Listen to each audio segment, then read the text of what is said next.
Welcome, fellow crime busters. Don't forget to leave a comment, as we love reading them. And be sure to hit the like button.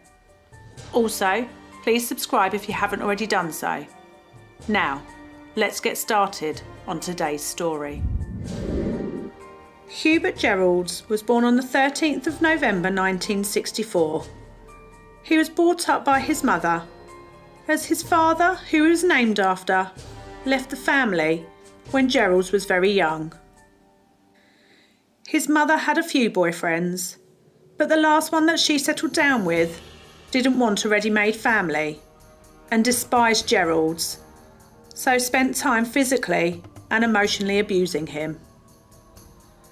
Geralds went to school locally, and after many assessments from the school, they suggested that he had a mental impairment, and an IQ test confirmed that Geralds himself was very behind and below average when it came to academia.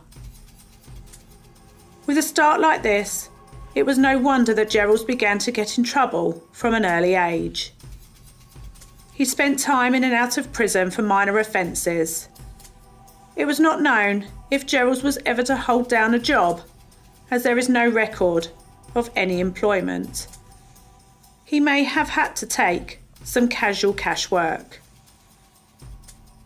He was robbing homes in New York when he was arrested, and the jury decided that short stints in prison were not working to rehabilitate him. So he was eventually given a 5-year custodial sentence and remained in prison in New York until he was released on parole in November of 1992. Upon his release, Geralds was known to frequent red light areas, looking for women that he could pay to have sex with. He was a known predator for local prostitutes, and he was an avid drug user. His family, namely his sister, was very worried when Geralds was out and on drugs, as he was said to become very violent. The local girls were also quite worried when they were in his company. This level of violence was about to take a sinister turn in 1994.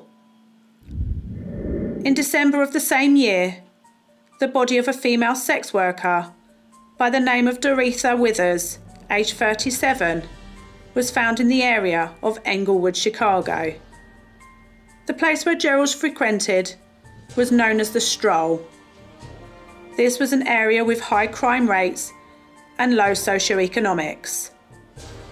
This woman had been lured with the promise of drugs and money. She was then strangled and dumped. It was said that the hold used in this murder was known as the guardian angel chokehold, a hold used to almost certainly claim the life of the victim. Feeling invincible using prostitutes who were heavy drug users, this seemed to be a plan for Geralds. Previous serial killers from the 80s had done the same thing and evaded capture, and in some cases, for many years. The next victim to be found in the same area was Alonda Tart. She was aged 23 and found on the 14th of March 1995. Again, she had been strangled using the chokehold from the previous victim and was sexually assaulted, and again, this was like the previous victim, Doretha. The police were now thinking that this was the start of a serial killer's spree. They had named him the Englewood Strangler. While police were hunting this particularly vicious man, another body was found. This was only 12 days after Alonda's body was discovered, and a third victim was named as Joyce Wilson. With the same MO, the victim was a drug user and a prostitute. The method of killing was the same stranglehold as the previous two. The police concluded that the Englewood Strangler had struck again. Then in June, another victim was found. This victim was known as Millicent Jones. She was aged 25, and the Englewood Strangler was sure to have committed this murder too, as it was incredibly similar to the previous ones. After the 1980s, where the murder count of prostitutes was incredibly high, police had thought the possibility of yet another serial killer of this type was low. Then the body of a fifth victim was found. She was named as Mary Blackman. She was found on the 17th of June, only 5 days after the last victim. She was aged 42. This murder was called in by a woman who had found the body dumped in a trash bin behind a house close to the home of the witness.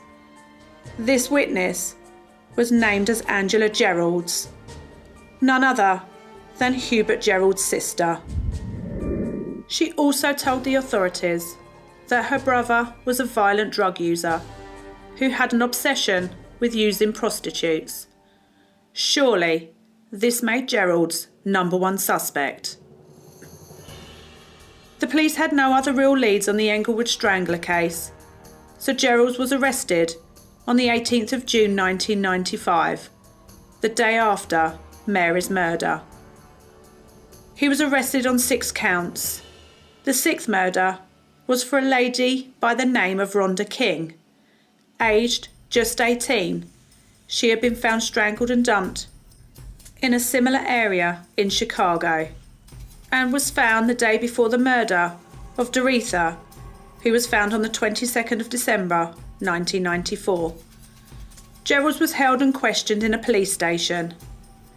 Due to his sub-intelligence, he was described by police as having the mind of an 8-year-old. He subsequently confessed to all of the murders, a confession which was used in the courts as a deciding factor on Geralds' freedom. Police built their case on this confession, and then a surprise witness came forward. This was a woman named Clenshaw Hopes, who identified Geralds as the man who assaulted her and attempted to strangle her in the April of 1995. Luckily for her, she escaped. After she had blacked out, when she had been held in a chokehold, knowing now that if she hadn't have played dead, she would have been the 7th victim of the Englewood Strangler. She had given the police her story, which had changed in parts over time, as her family never knew that she was a drug user, and the lure of drugs is what had put her in harm's way. The defence used this to state that Clenshaw was lying. A trial began. The police used the witness testimony of the survivor, Geralds' sister, who described her brother as violent and a drug user, and a frequent user of the services of prostitutes. DNA testing had linked Geralds to some of the victims, including Rhonda King. Then the jury came back with the conclusion that Hubert Geralds Jr, also known as the Englewood Strangler, was guilty on all charges. And on his 33rd birthday, on the 13th of November 1997, he was sentenced to the death penalty.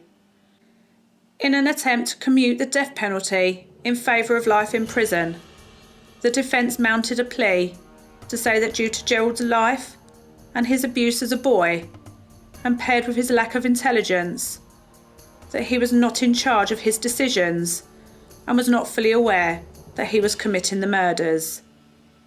Some members of the extended family spoke of his turmoil as a child, stating he was frequently harming himself and attempting to jump out of windows, trying to fly. The insanity plea was thrown out of court. The Assistant State's Attorney described Geralds as a malingerer and said it was all an act, and Geralds was in fact a threat to society, and the death penalty remained.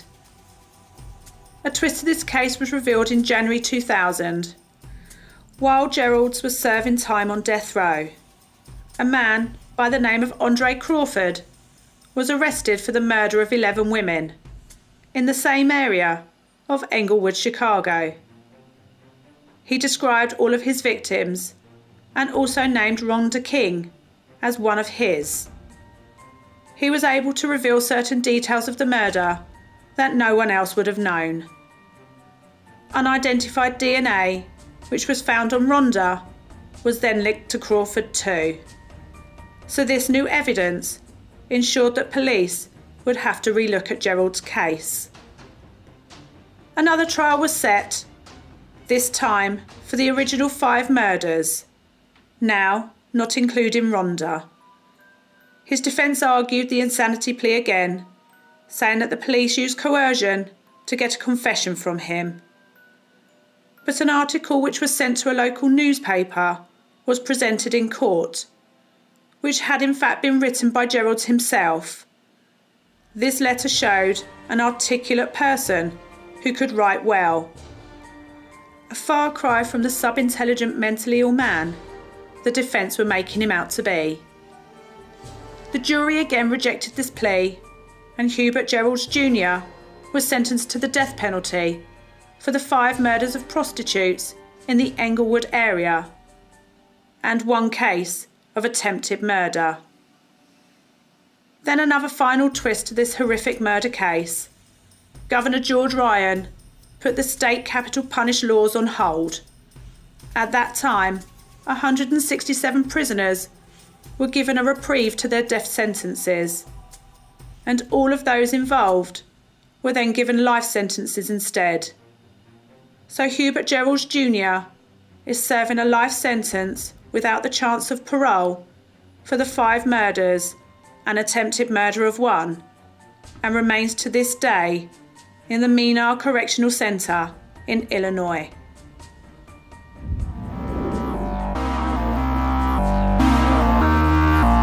Please subscribe if you haven't already done so.